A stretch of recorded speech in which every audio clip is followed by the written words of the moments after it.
Are you going places or left behind because you don't have a travel companion? Listen to how you can travel more independently. Dr. Travelbest will bring you the best answers, tips, and hear mistakes so you can benefit.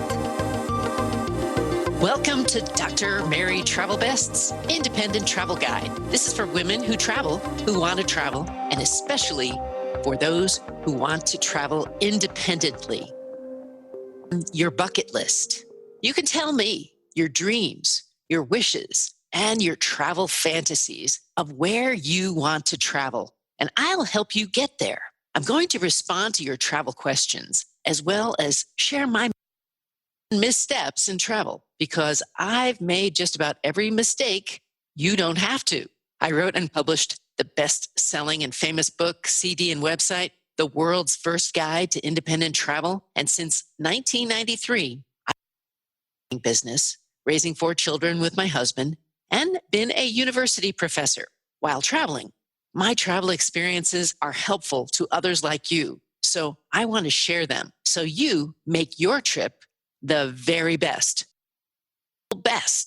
In this episode, we'll talk about your questions, your independent destination. This time it's China, my mistake, and some travel advice. So to begin with, the FAQ. Can you name some travelers who inspire you, Dr. Travelbest? Yes, I can, and I'd love to call out several people. And today, I want to call out my friend Cindy. She is setting out on a long trip today.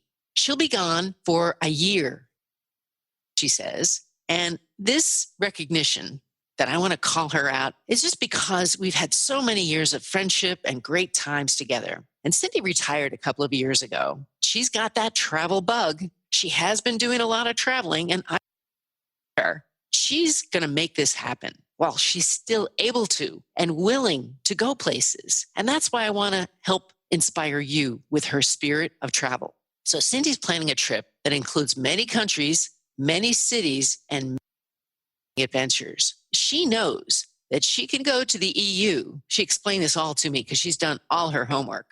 She can go for up to 120 days out of a year. So she's going there, leaving strategically the northern during the cooler months.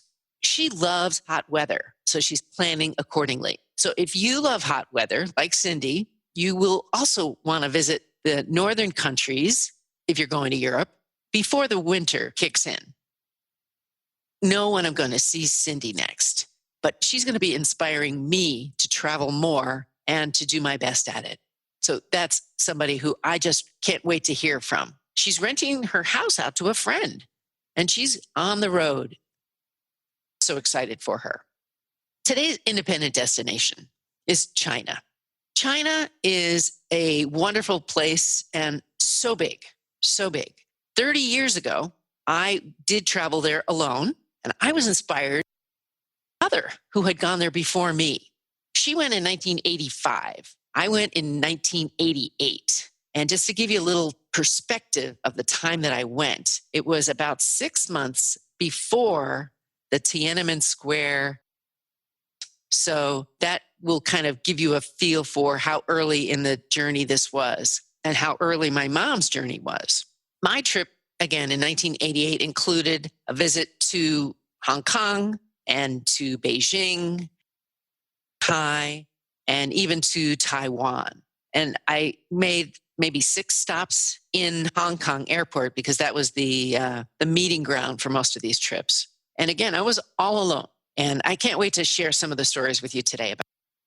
I also went back in 2017, and I was a professor in Guangzhou, and also stopped in Shanghai and visited my daughter who was living there. So I had a chance to see it in the 1980s and again 2000 teens.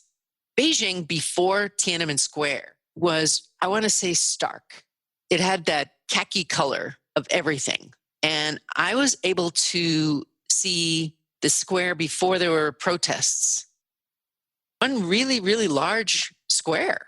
I had a room that overlooked the neighborhood, not too far away. And I was able to really get some insights that I don't think too many people at the time did.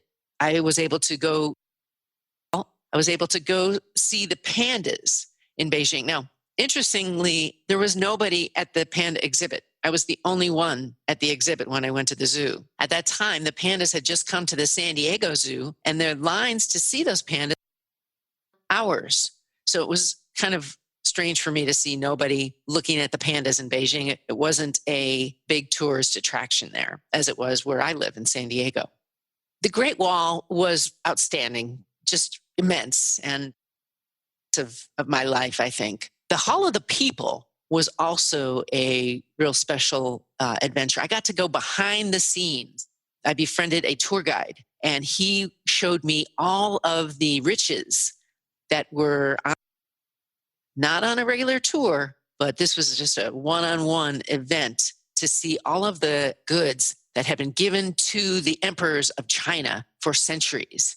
And again, this was on kind of a private display, but it was something we remember, just fortune in gifts that had been given. Hong Kong was a beautiful metropolis of commerce. If you haven't been to Hong Kong, this was before it was turned over to China. So I know since, but Hong Kong is really very English speaking, very easy to get around. The subways were really easy to ride. I was able to get everywhere I wanted to go to. So if you're going to China, at least in my experience, Hong Kong was a really good entry point. So once I Kong, then I felt really comfortable to go to Beijing, and after that to Shanghai. And so I want to recommend that you take your China independent destination in that order. Start out, if you can, in the most comfortable situation that you can, and I think would be Hong Kong, and then proceed from there. I also want to talk about Shanghai because what an experience that was. First of all, the city was a commerce capital, but in China, and capitalism was still back in the late 80s. When I went again 30 years later, it was full blown. It was full blown, and the city reminded me of New York. It was just that built up, and that many skyscrapers, and that many people. New York, outside the city, but it did give me so much of a feel for being in New York, even though I was in China. And my daughter had been living there by this time about a year, so she was able to show me some of the behind the scenes parts of Shanghai too. So spent several weeks in China.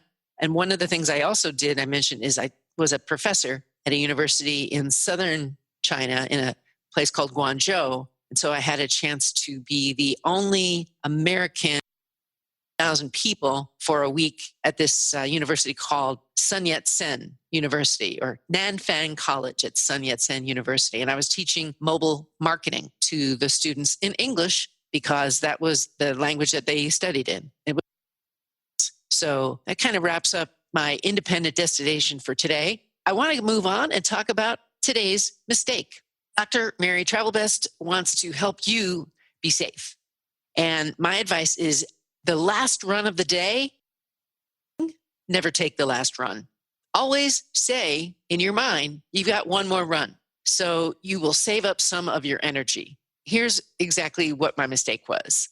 I took the last run and I was at Copper Mountain in Colorado. Friends were all better skiers than me. So they all went for the double blacks and I took the easier way down. But because I was in a hurry to catch up, I took a really bad fall and I ended up snapping my knee. And it was and I was unable to ski all the way down. So I had to call for the ski patrol and they put me in the sled and had to take me all the way down the mountain because I was all the way at the top. So my mistake was the last run of the day. Take it. Just in your mind, say there's always going to be one more run. The consequences are that I really don't have an ACL, or if I do, it looks a little bit like spaghetti. So I hope that you don't have that same problem. So some travel advice for you. Take the subway. If you're in a large city, you're going to get to your destination faster, and you will have a chance to get to know the people who are on the subway with you. You're going to get a feel for the culture, the styles, the conversations, and it's a way for you to get around. Now, you do want to travel light when you're on the subway. Try to keep your baggage to a minimum. And if you do this outside of rush hours, at least your first few times, that's what I'd recommend. I've been on subways in independent cities. I started to make a list of them. New York City, London, Chicago, Barcelona, Paris, Shanghai, Taipei, Bangkok, San Francisco. There were so many others, I can't even remember them all. But the advice here is get to where you want to go. Then you will have a chance to reap some of the rewards from under the city as well as above the city. So many people who travel on tours only go on a bus, and I don't see that as the ultimate experience. I want to bring meaning. So take the subway. Thanks for sharing this edition of the world's first guide to independent travel with Dr. Mary Travelbest with your girlfriends. If you want to know more, just search for Dr. Mary Travelbest and you'll find me on the web and in audio formats all over. So I want to help women travel best. That's my goal. Please send me your travel questions so I can help you and help others too. I'm looking for you to travel best, so go ahead and let me know on your bucket list. What's on your travel bucket list? Tell the doctor and her team of women who travel the world seeking the very best. Dr. Travelbest, that is.